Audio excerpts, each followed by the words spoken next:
Pourrait être, je pense qu'il y avait, comme on l'a dit, plusieurs centaines de personnes sur la place du Breuil à ce moment-là. Je pense qu'il pourrait y avoir plusieurs centaines de personnes à la barre. Oui. Votre client, il reconnaît une partie des faits? Vous l'avez entendu ce matin, il reconnaît, oui, il reconnaît ce qu'il reconnaît, c'est-à-dire avoir déposé un objet enflammé, en tout cas en fusion, sur le rebord d'une fenêtre et avoir participé à cette manifestation alors qu'il s'y déroulait des violences, des actes de dégradation. Voilà. On a l'impression que c'est le seul à revendiquer vraiment une appartenance aux Gilets jaunes de façon... Alors je ne connais pas les autres, mon client est effectivement un militant Gilet jaune, oui, ce sont des convictions qu'il ne renie pas du tout et qu'il a toujours, oui. Et comment il justifie le fait d'avoir participé à l'incendie?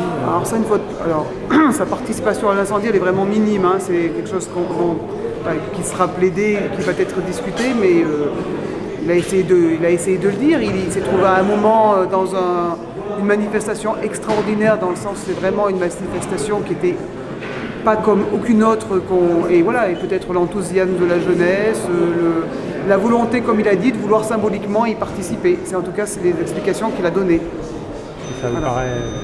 Et bien sûr, complètement, oui, bien sûr. Moi j'imagine, on a 20 ans, on est militant, on se trouve à ce moment-là, dans cette ambiance-là. Oui, on commet un geste qui n'est pas bien grave, j'allais dire, par rapport à ce qui a pu être commis, dont on vient d'évoquer. Par exemple, les jets d'acide sur les forces de l'ordre, ça paraît quand même plus grave que ce qu'a fait mon client en tout cas.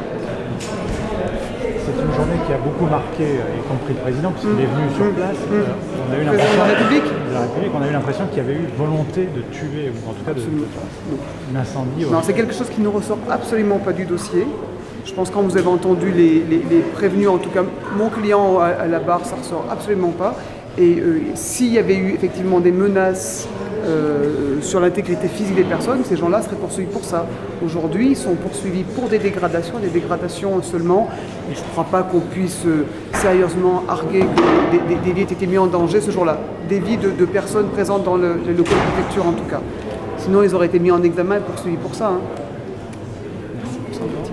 Il a déjà effectué pratiquement 15 mois de détention, donc il faut calculer par rapport aux remises de peine éventuelles pour savoir un aménagement de peine, une semi-liberté ou un bracelet électronique. Et bon, ça c'est une autre affaire. Il faut que je vois ça avec lui. Sinon 3 ans, c'est lui, celui qui prend le plus. C'est lui qui prend le plus, mais c'était lui contre lequel on réclamait le plus aussi, 6 mois. Alors, ce qui me choque un petit peu, c'est que pour quelqu'un qui a des problèmes psychiatriques, on soit allé aussi loin et qu'on ait écarté la demande d'expertise complémentaire, parce que c'est vraiment quelqu'un qui a de gros problèmes psychiatriques. Bon, vous avez pu le voir, le peu de temps que vous l'avez vu, vous avez pu comprendre. Disons que c'est celui qui était le plus apte à pouvoir payer pour les autres, dirons-nous. C'était beaucoup plus facile. Ça n'a pas été le cas. Ça n'a pas été le cas, il a bien quand même pris 3 ans, je vous dis, pour quelqu'un qui a des gros problèmes de santé mentale, hein, c'est ça la difficulté. Et que ça serait quelqu'un, j'allais dire, qui fait ça en toute connaissance de cause. Comme je l'ai dit en plaidant, on lui aurait demandé s'il avait voté à la mort de Louis XVI, il aurait répondu oui. Hein. De toute façon, il répondait oui à toutes les questions qu'on lui posait. Et plus globalement, on n'a pas fait un procès symbole. Quand on voit le quantum des peines, finalement, Le procès était quand même un procès symbole, mais bon, j'estime quand même qu'on est resté dans la limite du raisonnable. Mais c'est sûr que c'est très lourd comme condamnation pour un mouvement de masse. En réalité, on en a pris 4 plus les autres qui étaient passés en comparution immédiate sur 2500 personnes. Donc j'allais dire, il y en a 4 qui prennent beaucoup pour les 2460 et quelques autres. Merci. Dire, c'est que, à minima, les peines qui ont été prononcées montrent que la juridiction n'a pas mis dans les pertes et profits de ces manifestations des Gilets jaunes, des faits qui ont été commis les 1er et 8 décembre à l'encontre des bâtiments de la préfecture et surtout des policiers, et que malgré tout, il y a lieu d'être satisfait de ces peines qui restent malgré tout raisonnables et qui ne peuvent que satisfaire à minima les parties civiles, j'espère. Votre client était le plus inséré, on va dire, et le plus gilet jaune. Il prend quand même de la prison ferme parce que... Je trouve ça sévère. Donc on est dans une configuration, effectivement, le tribunal est allé en deçà des réquisitions du ministère public, donc on peut être quand même satisfait. Toutefois, il me semble qu'effectivement pour M. Joubert, compte tenu de sa personnalité, une peine de prison ferme, ça me paraît comme ça à chaud, hein, ça me paraît relativement sévère. Ouais. Voilà. Pour quelle raison? Bah, parce que c'est un jeune homme de 20 ans qui n'a pas de casier, première infraction, de la prison ferme, c'est sévère.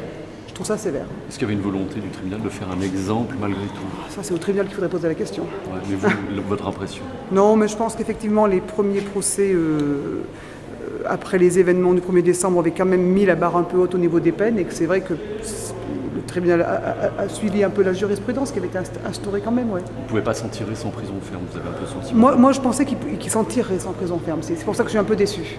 Ça veut dire concrètement qu'il va aller en détention, qu'il risque de faire de la détention? Normalement, puisque c'est un jeune homme qui est inséré, qui travaille, sa peine reste aménageable. 6 mois de prison, c'est aménageable. Comment il l'a pris? Il a accusé le coup? Ouais, bah voilà, c'est vrai qu'il peine de prison ferme, ça fait peur hein, quand on a 20 ans et que voilà, mais il accepte. Enfin, il accepte. Je ne sais pas si on fera appel, hein, je n'ai pas encore, voilà. Il a eu 6 mois de prison ferme. 6 mois de prison ferme et 18 mois avec sursis. Hein. Ça, ouais. Voilà. Ouais, voilà. Mais Ok. globalement, on a l'impression quand même qu'il n'y a pas eu le procès du symbole de la préfecture. Non, Ça a été, ah, non, ça a été non. jugé Ah, ça a au été cas par jugé cas. c'est les infractions commises qui ont été jugées. C'est ce que je vous avais dit avant. Vous le savez. Voilà. Merci, Bonne maître. soirée, bon Merci. retour.